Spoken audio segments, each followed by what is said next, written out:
Bismillahirrahmanirrahim. Assalamualaikum warahmatullahi wabarakatuh. Alhamdulillah wassalatu wassalamu ala rasulillah wa ala alihi washabihi ajmain. Amma ba'du. Saya ucapkan jazakumullah khairan katsiran kepada pengurus Dewan Kemakmuran Masjid Umar bin Khattab yang sudah memberikan beberapa pertanyaan kepada saya seputar perkara muamalah dan juga zakat. Insyaallah pada kesempatan yang berbahagia ini saya coba akan menerangkan apa yang sudah dijelaskan oleh para ulama terkait dengan pertanyaan-pertanyaan yang dimaksud. Langsung saja untuk ke pertanyaan yang pertama, disampaikan bahwasanya ada dua pertanyaan yang saya garis bawahi di sini. Pertanyaan pertama yang poin A, yaitu 1A, untuk penyaluran zakat mal apakah sama dengan penyaluran zakat fitrah? Jika iya, masuk pertanyaan kedua, bisakah zakat mal tersebut disalurkan untuk keperluan masjid, misal kas masjid, pembangunan, dan lain-lain? Untuk pertanyaan berikutnya atau untuk pertanyaan tersebut, di sini ada penjelasan dari para ulama, yaitu bahwasanya Allah Subhanahu wa taala sudah menjelaskan dalam surat At-Taubah ayat yang ke-60 terkait dengan orang-orang yang berhak menerima zakat atau asnaf zakat. Di sini Allah Subhanahu wa taala berfirman, a'udzubillahi minasyaitonirrajim. Innamas shadaqatu lil fuqara'i wal masakin wal amilina 'alaiha wal mu'allafati qulubuhum wa fi riqabi wal gharimina wa fi sabilillahi wa ibnas sabili faridatan minallahi wallahu alimun hakim. Sesungguhnya orang-orang yang membayar zakat itu atau orang-orang yang berhak menerima zakat itu hanyalah orang-orang fakir, orang-orang miskin, pengurus-pengurus zakat atau amil, para mu'alaf yang dibujuk hatinya, lalu para budak dan orang-orang yang berhutang, lalu untuk jalan Allah Subhanahu wa taala atau fisabilillah, dan untuk mereka yang sedang dalam perjalanan atau ibnu sabil, sebagai suatu ketetapan yang diwajibkan Allah, dan Allah Maha mengetahui lagi Maha bijaksana. Dalam kitab fikih Islam Mu'adilatuhu karangan Syekh Wahbah Az-Zuhaili rahimahullah, di sini menjelaskan bahwa ulama Syafi'iyah berpendapat semua sedekah wajib atau zakat itu, baik zakat fitrah maupun zakat mal, ini wajib didistribusikan kepada 8 golongan tersebut. 8 golongan yang ada dalam Quran surat At-Taubah, baik secara merata, secara proporsional, atau hanya kepada salah satu golongan penerimanya saja. Misalnya sesuai dengan pendapat jumhur ulama, hanya diserahkan kepada amil, lalu amil mendistribusikan sesuai dengan porsi para penerima zakat tersebut, sesuai dengan kemaslahatan yang berlaku di daerah tersebut. Nah, karena zakat fitrah adalah zakat sebagaimana umumnya, maka objek pendistribusiannya adalah sebagaimana objek pendistribusian zakat-zakat yang lainnya yang ada dalam surat At-Taubah ke-60. Nah, meskipun demikian, menurut Said Sabiq dalam fikih sunnahnya disebutkan bahwasanya fakir miskin ini termasuk golongan yang paling diutamakan menerima zakat fitrah. Karena menurut Ibnu Rushd dalam kitab Bidayatul Mujtahid menyatakan bahwa para ulama telah sepakat, telah berijma bahwa zakat fitrah diberikan kepada orang-orang fakir dari kaum muslimin. Nah, hal tersebut sesuai dengan asar dari Ibnu Umar radhiyallahu an yang mengatakan bahwasanya farada Rasulullah sallallahu alaihi wasallam zakatul fitr tuhratun lis-shaim minal lugwati rafas wa tu'matil lil masakin.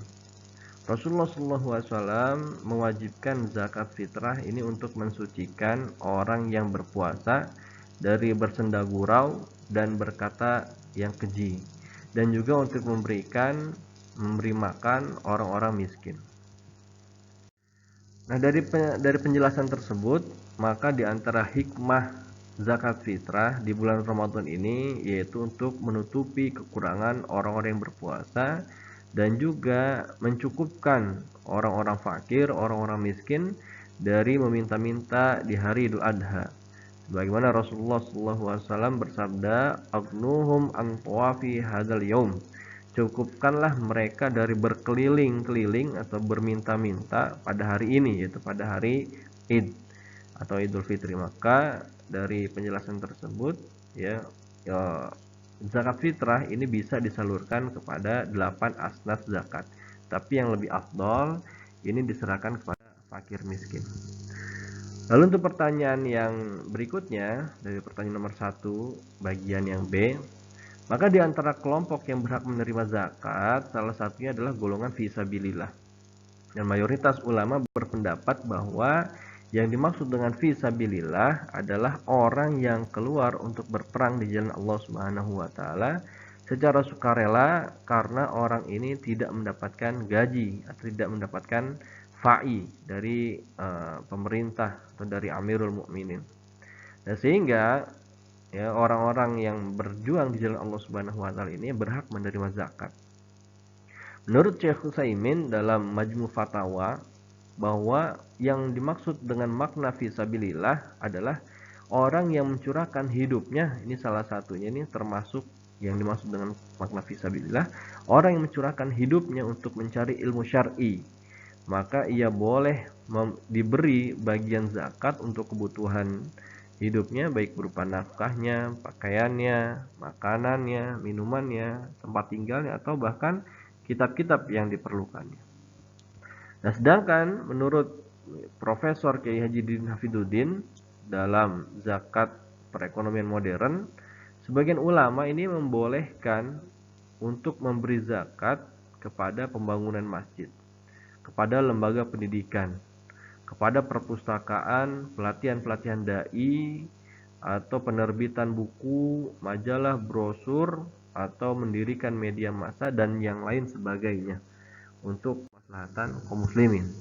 Karena menurut Syekh Yusuf Qardawi dalam fikih zakatnya, bahwa yang paling utama atau yang paling penting yang dianggap fisabilillah pada saat sekarang ini atau dewasa ini adalah orang yang bekerja sungguh-sungguh untuk menghidupkan kembali ajaran Islam yang benar.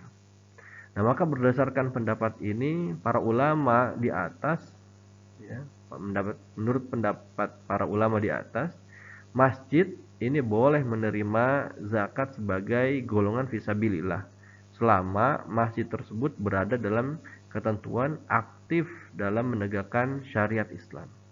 Masjid tersebut senantiasa menyampaikan kebenaran, dan masjid tersebut senantiasa menolong umat Islam, terutama pada saat sekarang ini, di zaman di mana umat Islam itu dianggap sesuatu yang aneh. Maka ketika masjid ini berperan aktif di tengah-tengah masyarakat untuk menegakkan syariat Islam, mengatakan kebenaran, ya, maka masjid berhak menerima zakat, baik zakat fitrah maupun zakat mal. Lalu yang berikutnya terkait dengan pertanyaan yang nomor 2 mengenai zakat mal, yaitu jika fulan mempunyai harta sebesar, misal katakan 10 juta selama 10 bulan, tiba-tiba harta bertambah menjadi 40 juta. Nah, setelah 2 bulan harta menjadi tetap 40 juta. Nah, lalu ada pertanyaannya, bagaimana perhitungan zakat mal yang dikeluarkannya? Pertanyaan yang kedua B-nya, apakah dihitung dari 10 juta atau dari 40 juta? Nah, untuk pertanyaan nomor 2 ini, menurut Syekh Wahbah Az-Zuhaili dalam kitab fikih Islamnya, di antara harta yang wajib dikeluarkan oleh seorang muslim adalah harta dari kekayaan emas dan perak selain perhiasan. Ya, selain dari perhiasan, kecuali perhiasan laki-laki yang tidak dipakai atau perhiasan rusak yang tidak dipakai. Tapi kalau perhiasan perempuan ini tidak wajib dibayarkan zakatnya.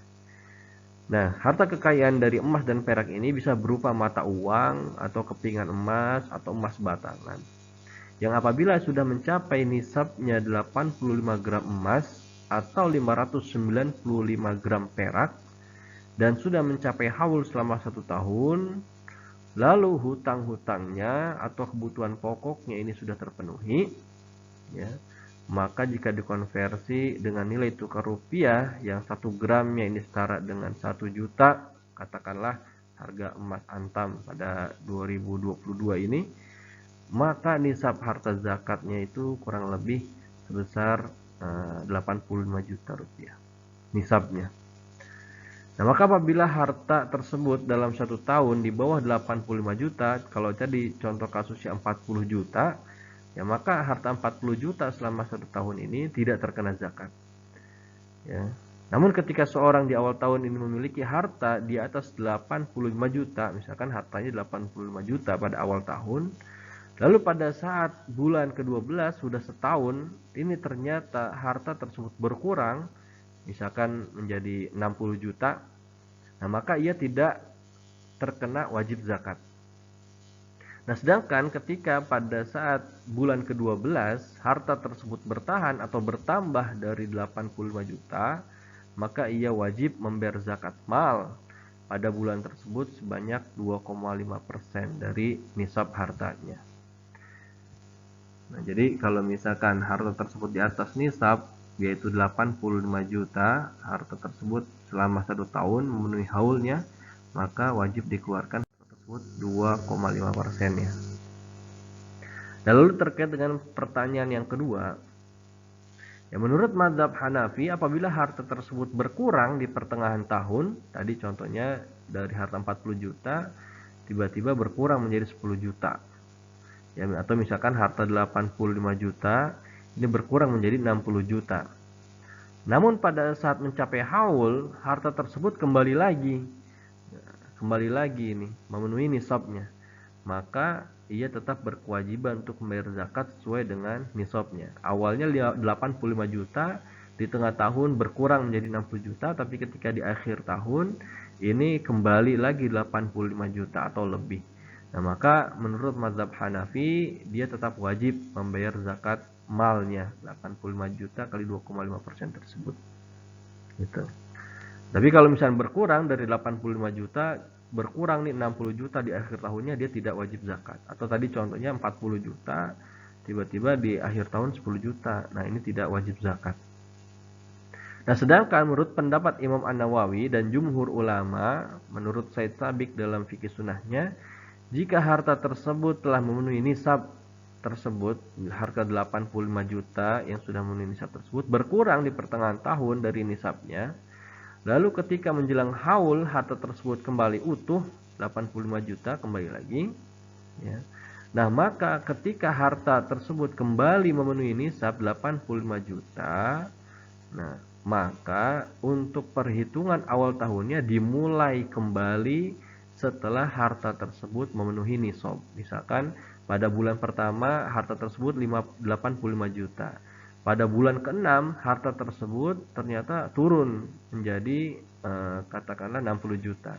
Lalu pada saat bulan 10 ini kembali lagi harta tersebut menjadi 85 juta. Nah, pada bulan ke-10 inilah menurut Imam An-Nawawi dan jumhur ulama dalam Said Sabiq atau dalam fikih sunnah Said Sabiq, ini ketika di bulan ke-10 maka perhitungan awal tahunnya mulai lagi dari awal sampai ketika harta 85 juta tersebut sudah mencapai 1 tahun kemudian, nah barulah seseorang ini wajib untuk membayarkan harta zakat tersebut setelah dihitung 85 juta dalam 1 tahun utuh tanpa berkurang dari nisab yang sudah disepakati. Itu pertanyaan untuk nomor 2 atau jawaban untuk nomor 2. Nah, ini sesuai dengan hadis dari Rasulullah SAW. Fa idza kanat laka mi'ata dirhamin wa hala 'alaihal haul fa fiha khamsatu darahim wa laysa 'alaika syai'un ya'ni fi dhahab hatta yakuna laka 20 dinaron. Fa idza kana laka 20 dinaron wa hala 'alaihal haul fa fiha nisfu dinaron. Jika kamu mempunyai 200 dirham dan telah genap 1 tahun, maka di dalamnya ada zakat 5 dirham. Dan kamu tidak berkewajiban sama sekali dalam emas kecuali kamu mempunyai 20 dinar. Jika kamu mempunyai 20 dinar dan genap 1 tahun, maka di dalamnya ada kewajiban zakat setengah dinar. Dan inilah pendapat yang diambil oleh para ulama dalam fikih sunnah karya Said Sabiq. Lalu untuk pertanyaan nomor 3, ini ada 2 pertanyaan juga, yaitu pertanyaan pertama mengenai akad jual beli apabila masjid mempunyai koperasi Misal ada jamaah yang menyimpan freezer lalu berjualan menumpang di koperasi masjid dengan keuntungan diambil sepenuhnya oleh pemilik freezer, lalu beliau berinfak sekian ke masjid, ini bagaimana hukumnya? Atau pertanyaan yang kedua, bagaimana hukumnya jika keuntungan hasil jual dari isi freezer tersebut dibagi dua antara koperasi dan pemilik freezer? Maka kesimpulan dari jawaban para ulama adalah seseorang muslim ini ketika melakukan transaksi hendaknya sesuai dengan kesepakatan atau perjanjian kontrak awal. Sebagaimana Allah Subhanahu wa taala berfirman, "Ya ayyuhalladzina amanu aufu bil uqud." Wahai orang-orang yang beriman, penuhilah akad-akad tersebut. Nah, karena seorang muslim akan terikat dengan kontrak perjanjian dengan sama muslim. Ini sesuai dengan hadis Nabi Muhammad SAW. Al-muslimu ala syurutihim illa syartun haraman halalan wa halal haraman. Seorang muslim ini berada dalam persyaratan atau perjanjian atas sama muslim yang lainnya. Ya, kecuali dalam persyaratan perjanjian yang mengharamkan yang halal atau menghalalkan yang haram. Nah, maka ini dilarang. Tapi ketika perjanjian tersebut di atas perkara-perkara yang halal, nah, maka seorang muslim ini harus memenuhi syarat atau kontrak perjanjiannya. Nah, oleh karena itu halal bagi penjual yang menitipkan freezernya di masjid, lalu sebagai balasannya sang penjual ini bersedekah ke masjid dengan sebagian hartanya dari hasil keuntungan penjualan tersebut. Nah, apabila hal ini telah disepakati oleh kedua belah pihak antara penjual atau jamaah dengan takmir masjid atau koperasi masjid, ya, karena akad yang berlangsung antara kedua belah pihak ini adalah akad wadiah atau akad titipan. Nah, sedangkan akad wadiah pada asalnya ini tidak ada kewajiban bagi orang yang menitip ini untuk memberikan upah atau memberikan ujroh kepada orang yang dititipnya. Nah, maka sedekah yang diberikan oleh penjual kepada masjid ini sifatnya tatawu alias disunahkan, tidak diwajibkan. Sebagaimana firman Allah Subhanahu wa taala, "Fa in amina ba'dukum ba'da falyu'addil ladzi tu'mina amanah." Jika sebagian kamu mempercayai sebagian yang lain, maka hendaklah yang dipercayainya ini menunaikan amanatnya. Surat Al-Baqarah ayat 283. Jadi untuk jawaban 3A itu jawabannya diperbolehkan, halal, asal ada perjanjian atau kesepakatan antara pihak takmir masjid dan juga pihak penjual. Ini boleh. Lalu untuk pertanyaan yang berikutnya nomor 3 atau 3B ini jawabannya adalah apabila kedua belah pihak ini antara penjual atau jamaah dengan takmir masjid atau koperasi masjid ini menghendaki akad kerjasama, ya misalkan dengan sistem bagi hasil, nah maka hal ini pun sangat diperbolehkan. Dalam Islam ini memiliki sekurangnya ada 2 skema bagi hasil, yaitu dengan skema musyarakah dan dengan skema mudharabah atau mudharabah. Musyarakah adalah kerjasama bagi hasil antara dua pihak yang saling berkongsi atau yang saling bekerja sama dengan menyertakan modal. Kedua belah pihaknya menyertakan modal dan kedua belah pihaknya ini juga menyertakan tenaga. Nah, ini disebut dengan musyarakah. Adapun mudharabah yaitu kerjasama antar kedua belah pihak di mana salah satu pihaknya ini ada yang menyertakan modal atau uang dan di pihak lainnya ada yang menyertakan tenaga atau jasa. Jadi sebagian menyertakan modal, sebagian menyertakan tenaga atau usahanya atau jasanya. Nah, dari hal ini mekanisme bagi hasil antara penjual dengan masjid yang dapat dijalankan itu yaitu mekanisme kerjasama dengan akad musyarakah. Nah, karena kedua belah pihak ini saling bekerja sama untuk mendapatkan hasil dari penjualan tersebut. Pihak pertama ini sebagai penjual menawarkan barang dagangannya kepada pengunjung masjid atau masyarakat sekitar. Nah, pihak kedua ini sebagai pengelola masjid, ya ini menyediakan fasilitas listrik dan juga menjaga keamanan atau memberikan tempat ya agar freezer ini dapat digunakan untuk penjualan. Ya, maka ini boleh banget. Nah, maka atas dasar kerjasama itu, kedua belah pihak ini dapat membuat perjanjian bagi hasil ya atas keuntungan yang didapatkan sesuai dengan kesepakatan. Jadi kalau ada kerjasama, ya disepakati nanti hasilnya berapa, 50-50 atau 60-40 dan segala macamnya. Nah, ini sebagaimana firman Allah Subhanahu wa taala, wa inna katsiran minal khalaqi la yabghi ba'duhum 'ala ba'd illal ladzina amanu wa 'amilus solihati wa qalilum ma hum.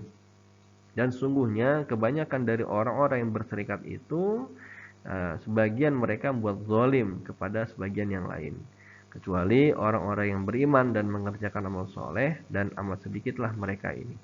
Dari Quran Surat Shad ayat yang ke-24.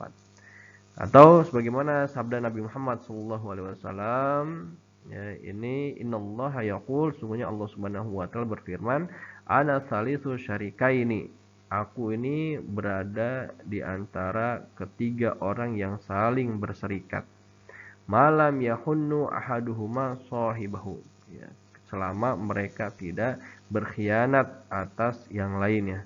Fa'idha khonahu, apabila mereka berkhianat, kharajtu min bainihima, maka Allah Subhanahu wa taala keluar dari perserikatan tersebut. Nah, ini artinya ya musyarakah atau kongsi kerjasama bagi hasil ini diperbolehkan oleh Allah Subhanahu wa taala, dan Allah pun meridhoi transaksi kerjasama seperti ini.